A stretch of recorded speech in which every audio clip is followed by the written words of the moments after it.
I think that's a good question. What other markets are you looking at, Christine, at the moment? I'm like Jay. My clients that I sort of concentrate on are between the sort of 300,000 and 400,000.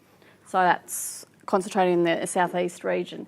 When you look at the statistics that we're talking about with the ABS and the council websites, which are absolutely fantastic up there, they look at population growth forecasts, which are really important, supply and demand. You've got Ipswich, which is currently around the 200,000 mark, but it's forecast to grow to 450,000 by the year 2031. Logan's forecast to grow, same with the Moreton Bay areas, but not quite as high. You're looking at the money of the government, so when you're looking at the budget, the amount of infrastructure that's gone on over the last 5 years or so all the major freeways, so the M2 freeway that goes out to Ipswich. You've got the new train line that's going to be extended from Springfield all the way around to the south and then back up to the university. You've got Costco going in there, so in Bundamba, they do a lot of research before they build big businesses like that. Same with up in the Moreton Bay, they've got the Costco in there, IKEA in there, and the amount of infrastructure. They've had the Kippering extension, which I think it opened a couple of years ago.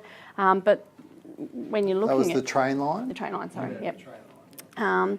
So all those sorts of things, you never look at anything in isolation. I was actually going to give an example of when you look at, I think it was on the cover of API magazine a few years ago, and if people chose property purely on one sort of statistic, such as this area's got the highest population growth, that's a huge mistake. And they featured this young gun, and it was a girl who'd bought, she had $2-3 million worth of property, whatever it was, and she was earning a massive rental yield. But she'd bought mostly in mining towns, so she'd bought up in Port Hedland, Gladstone and a few other places.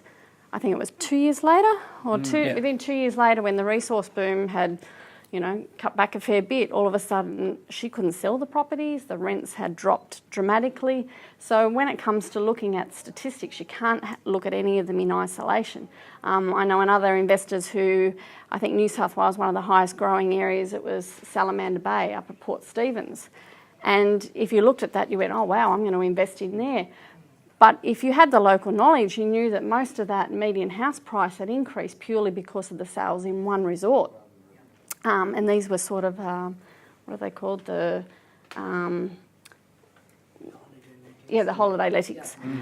So the median price was massive. Then all of a sudden the banks revalued them and actually called back the gap in them, and all of a sudden then the market dropped back dramatically. So it went from one of the fastest growing regions in the state to all of a sudden, complete opposite. So that's a really important thing when you're looking at statistics, is to look at them as a whole. So the council websites are really great, so it shows the population, construction that's happening, and then the infrastructure that's going into the area, and also other projects that are going in. So that's really vital that you've got that local knowledge as well as the statistics that come out as well.